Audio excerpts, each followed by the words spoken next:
So this is the Gibson Epiphone Strat or Fat S210 model, BK for black. You've probably seen this in several videos where I'm working on it, where I found it at, on my finds video, I believe for 35 bucks. So if it was in great shape, from the get-go, that would have been an excellent find. I think they sell for around $210, which is still a pretty cheap guitar. Some people, I guess, seem to like them. So as you may recall, I think the bridge pickup was good on it, and it had two single coils versus these mini humbuckers. So we replaced all of them. So I bought a $22 loaded pre-wired pick guard, and the first one actually, I think it had a short in the neck pickup, so it would. Oh, these kids are driving me crazy. They are just do not want to go to bed before 10 or 11 p.m. every night, and they raise Cain all the time. So this is something I got to deal with. Daytime dealing with what mama wants, and nighttime dealing with kids, and not really getting a lot of time to do stuff. That's crazy. Anyway, there was a short in the pickup. It would be like really weak. It would work, I think, most of the time, if not all the time, but it was weak, and then occasionally you rock it or something would happen and it would be at like full sound. So I took a chance and returned it and got another one versus just a refund and just changing it out to something better. Do I regret that? Possibly. And yeah, I think I would go if I were changing this for the first time. I would probably go with dual humbuckers and not have a third pickup, a middle pickup. With that said, this middle pickup is probably my favorite out of the three. Probably with the neck pickup being second favorite, and obviously the bridge pickup doesn't have like a tone control or anything on it, so you need to EQ it at the amp or maybe with a pedal or something, an EQ pedal. These in humbucker mode are pretty hot. They're not very. They don't have a lot of clarity, especially if you pluck them hard or strum them, at any decent amount of strumming force, I guess. But when you turn them into single coil mode, with the switches here, they have some decent clarity on them. I know single coils are known to have like hum and stuff like that, but I haven't noticed them just by practicing with our little amps and stuff at home, and I like the clarity. Maybe if you're playing heavy metal, it won't matter, but if you want to start with the cleanest signal where it picks up the clarity of the strings as much as possible, and you want to shape this natural clear sound into whatever, maybe you want to put it in your own overdrive and modulation and all that yada yada. So compared to whatever, I've never really bought third-party pickups for guitars. I always used just whatever was there, factory pickups, and etc. There's probably no way I would put $400 pickups on a $210 guitar, and that's probably a point I'll bring out too, is how much money and time is it worth to put into a guitar that has like very little resale value. So before I talk more about the kind of like the all the little tone and volume and stuff being in my way when I'm doing like palm muting and stuff, let's just see. One thing that's almost a deal killer here is that every single fret on both sides has sharpness to it. Like it's sharp. They're sharp. Every single one of them need to be smoothened out. So do I want to get some kind of fretwork kit, file kit, sanding kit, spend money and, try to do that? One, there are potentially other issues. If I really put a lot of pressure on there and just like ripped my hands in there, my fingers down there, no doubtedly it would cut me. So if we were to fix that, could we fix whatever that just makes me feel like there's something going on with the neck? It just doesn't feel right.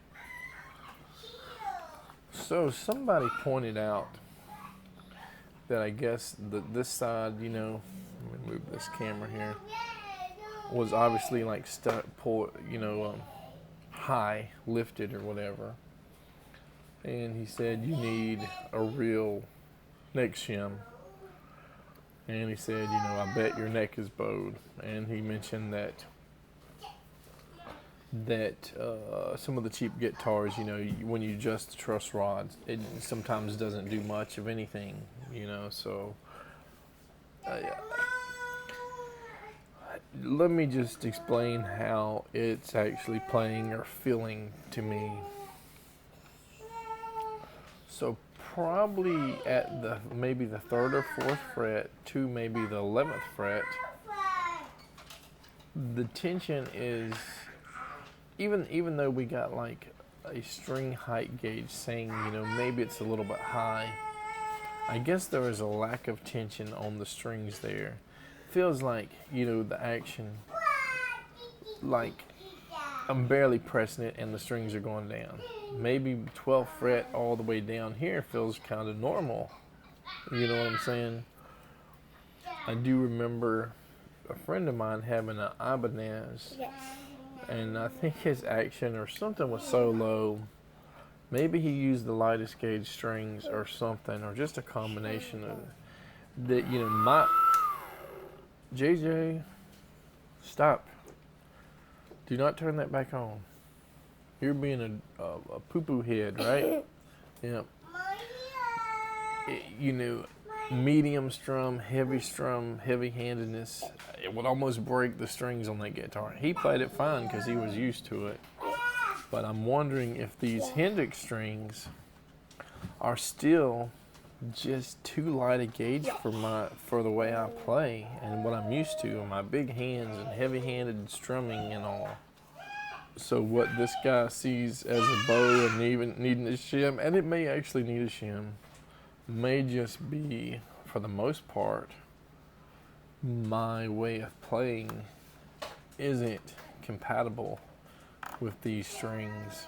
I absolutely believe that some people would get this guitar as is and make no or minimal adjustments, and this would be, what they're used to playing with.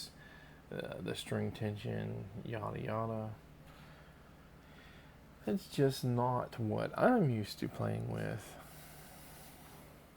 So even though the string height is measuring slightly high, my idea of actual high action is either super hard to press because there's so much tension, or they're so high that you're missing, pushing down and rolling off, or missing the actual strings, being pushed to the frets. What is the explanation when it's high but the tension is so low that it's not rolling off, you're not missing it? It's seems, like I said, that like there's a deficit of tension on this middle area. A deficit. So when I talked about this thing in another video, I said the tuners are so close together that my knuckles are basically grinding into the metal.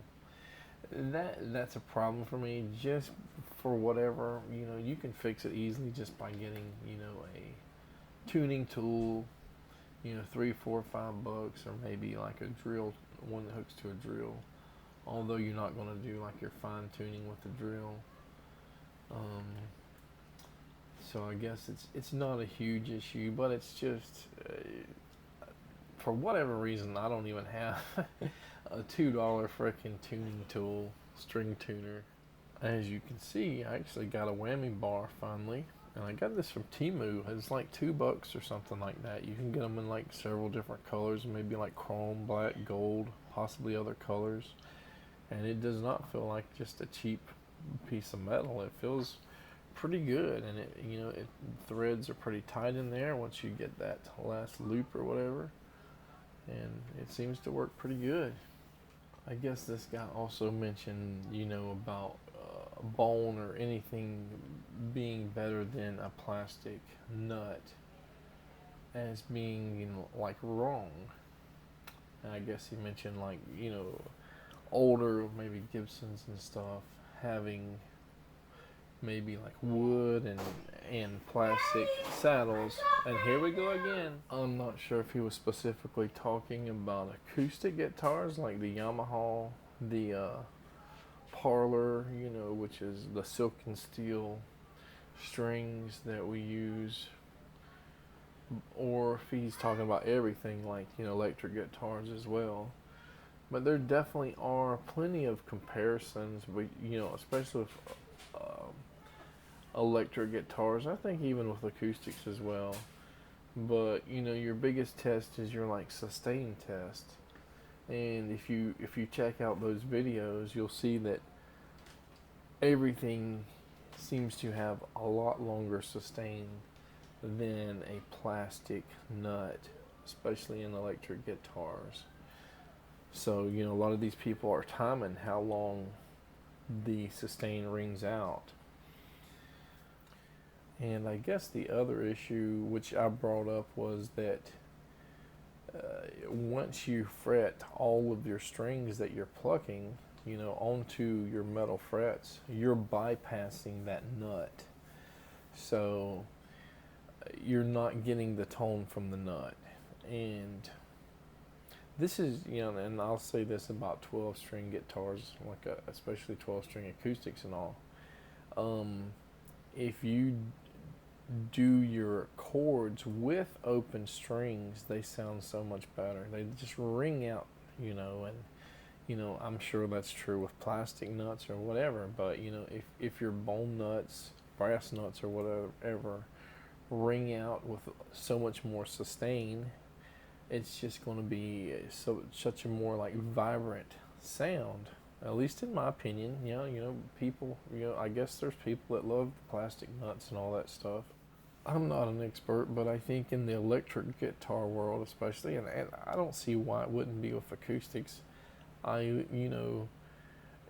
There's something great about just, strumming, just doing a single strum on a guitar or whatever and just having it ring out, it seems like forever, and from having that bone nut or whatever material that rings out, although, the variable density and some of your, with putting it on, as a saddle or whatever, and as you can see, there are issues with like under saddle pickups sometimes where the density is variable, so one or several strings may not get the full volume of that string. And of course I'm experiencing that with the Yamaha we've been working on, but I've also experienced it with a Fender Mini Jumbo I have that I've never like messed with the bridge or anything. So it's like went from plastic to bone, and one I don't remember if it's like the D string or something is just, it's like almost dead silent. You can hear it, but it's like so much more quieter than the other strings.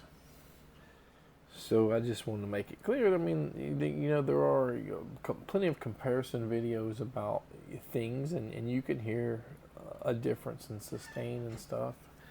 Other than that, I'm not an expert. I'm just using what I read, what I watch, and what I see in these comparison videos. And You know, a lot of people have little tricks and stuff like there's one YouTube luthier or whatever that puts like pieces of picks, you know, in the acoustic saddle slot, you know, when there's like a dead spot or something in the undersaddle pickup, and he says that actually gives it, you know, it fixes that, you know, where there's a dead, you know, string or something. I'm sure that's probably controversial, but if it works, hey, I've probably spent more time in my life doing other hobbies, other adventures, trying to learn, you know, about permaculture and gardening. And, you know, I spent a lot of my childhood and teen years into, you know, gaming. So, and, you know, I was a computer nerd, especially for like the command line stuff, DOS and Linux, and didn't even upgrade to like Windows 95 or anything like that until I think Windows 98, when we kind of felt like forced, you know, because so many developers and stuff were stopping support for MS-DOS and stuff like that. And so I had, you know, Linux a little bit, and not really OS2, but, you know, something I probably regret not messing with. But the point is that guitars, music, it's been a big part of my life, but it comes in waves, and there's probably been times when I may have spent a year or two just not messing with the guitars, and so I've got a little basic understanding of how to set them up, and I'm still trying to learn a little bit more, just going in there just a little bit, digging in a little bit deeper, and hopefully you guys are experiencing my learning learning more, you know, through the videos, whether it's the right way. You know, don't put your cardboard or plastic in your, you know, neck pocket, you know, and but you know, people do the cardboard thing, and it seems like the biggest thing is it compresses over time, but it should have minimal compression instantly, you know, like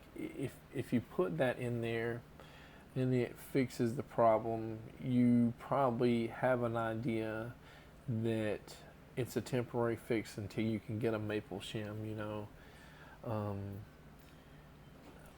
So just remember, I'm not trying to be an expert. Hopefully you haven't like led anybody to believe I'm just, you know, average Joe, just messing with this, and, you know, trying to learn and all that good stuff. And hopefully I've said this before, you know, because I do remember one or two videos saying, you know, this could be beyond my capabilities. This could be where, you know, we may need a luthier or something to deal with the issue. But in this case here, it's not worth paying somebody to fix if I can't get it fixed. And it's probably not worth me spending 100 more, 50 more, 250 more on all these tools and changing out pickups and all that stuff, unless you just want to throw away that money, you know. And you're not going to get the money back, because it's just not, there's not a resale value in this guitar. Remember, this was a fine for 35 bucks, and if I put 200 bucks in it, it's just money going down the trash. I mean, you could say no, it's not, if you enjoy it. That's right, but I have other guitars. I have like a pile of guitars. So yeah, if you're entertained, or, you know, whatever, you enjoy the video, and hopefully you enjoy the videos. And a lot of people, I guess, do not know that, you know, there is a strat style epiphone out there. So hopefully I introduced you guys, or at least some of you guys, to this guitar. I think there were two epiphone style or strat style epiphones similar to each other here. But lastly, we can move on, right? So here's a problem. Not a problem with the guitar, but just personal preference or just what I'm used to or not used to. Okay,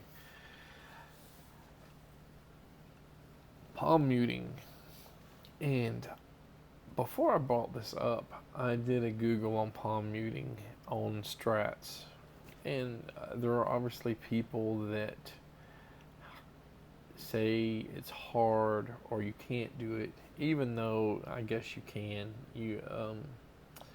So I'm not the only one that has found it difficult to palm mute, especially for somebody going from a Les Paul style guitar, um, where you got a like nice, comfortable, somewhat comfortable bridge to rest your palm and hands on and play. Um, and I read some of the forum posts about it, and they say sometimes you just gotta move your hand, or you gotta rest your palm, your hands this way and that way, and you gotta kind of make sure you don't land on the volume control. So unless or until I learn how to do that, I can basically palm mute the low E here and maybe slightly on the A, but I can't really accurately palm mute any of the other ones, to get that good sound that I would be looking for. So I definitely thought, just because I'm so used to like the Les Paul style. So here's the difference. The Les Paul styles that I'm used to will have a bridge, like a Tunematic bridge or whatever, and your controls are back here, so you can rest here. You have nothing here in your way, and it's just easy peasy. So I definitely have considered, whether or not we could just get a blank pick guard or something and move these controls out here, and if we had to route the wood out or something, that might be an option.